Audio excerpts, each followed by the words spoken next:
Welcome to the Histories of Northamptonshire podcast series, and this episode number 82. Recorded on location, each episode tells the story of one of the many and varied objects which are the focus of the exhibition A History of Northamptonshire in 100 Objects. The exhibition runs at the Northampton Museum and Art Gallery between the 20th of September 2025 and February 2026. Selected by local individuals, heritage groups and the museum's own curators, each object tells a different story from the county's past. And so, to our guest for this episode. I'm Fred O'Dell. I'm one of the volunteer workers at the Museum and Archive at Northampton General Hospital.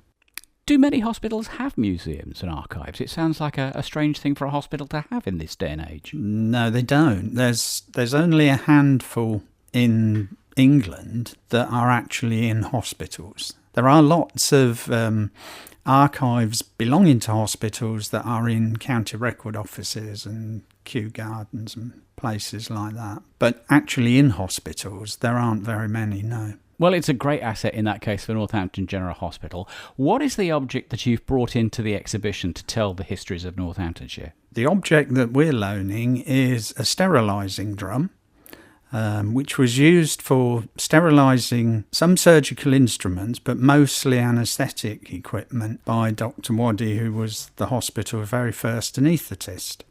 It would contain things like his gloves, which needed to be sterile, injection needles and syringes and that type of thing that was used for anaesthesia. So we're talking about tools of the trade that would be reused rather than thrown away, which is, I guess, what happens in the modern world now. Yes, it does. This sort of sterilisation wouldn't be done today. It's all single-use products that are discarded after use. He didn't have that luxury, so he was sterilising all of the instruments that he used prior to each anaesthetic procedure. Just how big is this object? Are we talking about a washing machine-sized object or something larger still? No, it's about the same size as a medium saucepan. Oh, it's quite that small? Yes, it is quite small. It didn't need to be very big. Dr. Waddy's sterilising drum was of that size. There were others. They came in all different sorts of sizes, and you could get really big ones. But his was quite a small one because it didn't need very many instruments. He didn't invent sterilising drums. This is just the one he used. Yes, that's right, yes. No, he didn't invent them. They were invented in France in 1870, I think, or somewhere round about then. But they proved an ideal means for sterilising surgical and equipment. You've mentioned the man himself, and I guess the story of Northamptonshire is the man, which is embodied by the object. So you better tell me a little bit more about Dr. Waddy. Dr. Waddy was born in County Durham, went to the medical school at Manchester. His very first job was as a house surgeon, and then he picked up posts for anaesthesia after that. He came to Northampton as the very first consultant anaesthetist, although they weren't called consultants at that time. They were more medical specialists.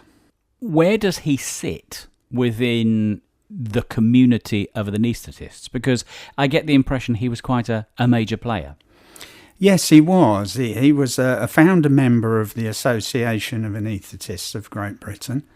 He modified quite a few items from anaesthesia which became unique to him. Upon the formation of the NHS in 1948, he was made the first consultant anaesthetist at Northampton. And I don't think they had another anaesthetist for another couple of years. But after that, there was a need to have more than one. That made him a significant player in terms of the medical community of Northampton. Presumably he would have been lauded elsewhere within the town as well. His work, I'm sure, literally touched a lot of lives. Yes, it did. He anaesthetised not only at Northampton General, but at St Matthew's Hospital, which was the private hospital on the Kettering Road, at St Andrew's Hospital. He anaesthetised at Cretan, and also any of the smaller hospitals that needed anaesthesia to be done for treatment, like Harbour Road and Manfield. As most people would be aware, there are only two now in Northampton and Kettering.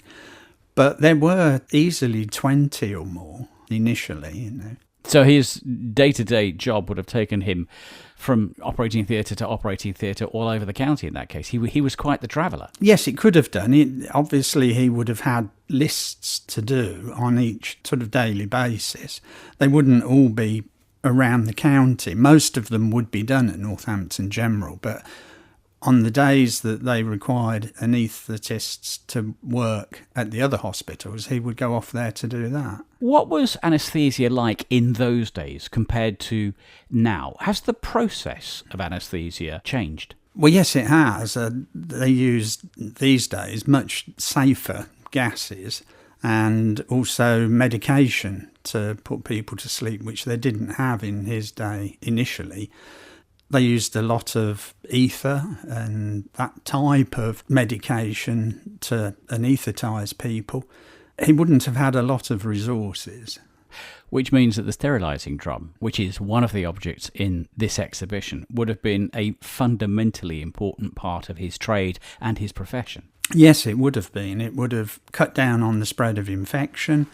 He would ensure that each time he anaesthetised somebody, the equipment that he used was sterile and not transferring bacteria, etc., from one patient to another. Would this item have been made specifically for him, or would this have been just an off-the-shelf surgical product that he would have bought like anybody else? Yes, it would have been, yes.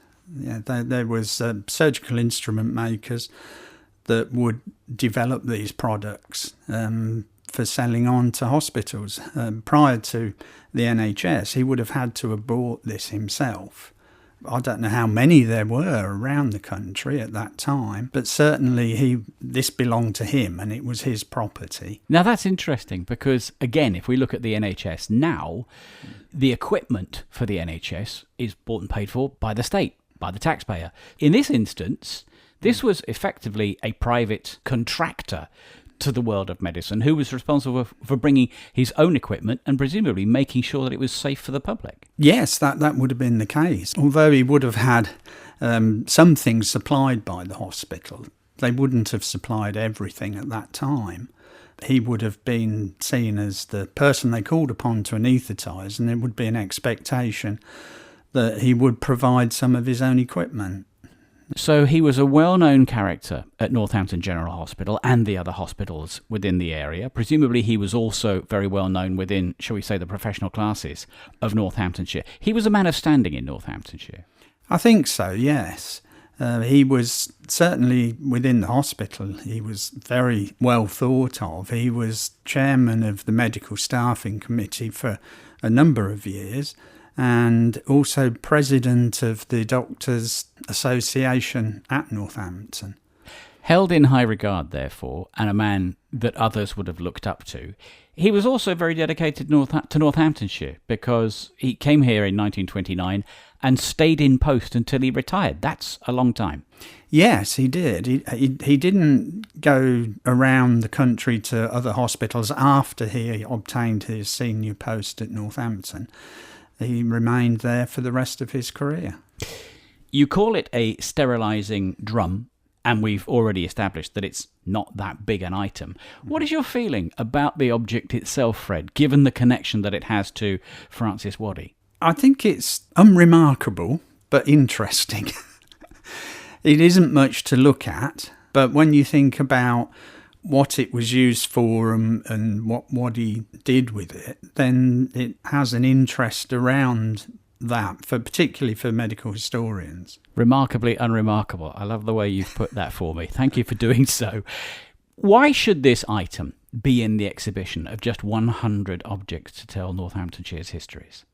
We felt at the archive at the hospital that out of all of the exhibits that we have, this item was the best one to put into this exhibition because of its place in the history of medicine in Northampton and the life of the person who owned it. Fred, the museum itself, how accessible is it to the public? Because the General Hospital is a very busy place. The archive and museum is open to the public. We sadly are only there on Wednesday mornings between 9:30 and 12:30. If people want to come, they can make an appointment with us to visit, or they can just turn up, although we prefer the appointment system. We're located in the older part of the hospital. You can find it at www.Northampton General Hospital, all one word, .co.uk. Well, as somebody who was born in the General Hospital and 4 years before Francis Waddy retired, I'm fascinated by the story of the man himself, and it's fantastic to have this particular object which survives him but points us in the direction of his story. Fred, thanks very much indeed for telling me about it. Okay, thank you very much. Thank you for listening to this Histories of Northamptonshire podcast. If you would like to find out more about the objects or listen to other episodes in the series, go to www.northamptonmuseums.com. Alternatively, you can visit the Northampton Museum and Art Gallery, where you can see the A History of Northamptonshire in 100 Objects exhibition for yourself. The Histories of Northamptonshire project is funded by Arts Council England as part of the National Portfolio Programme.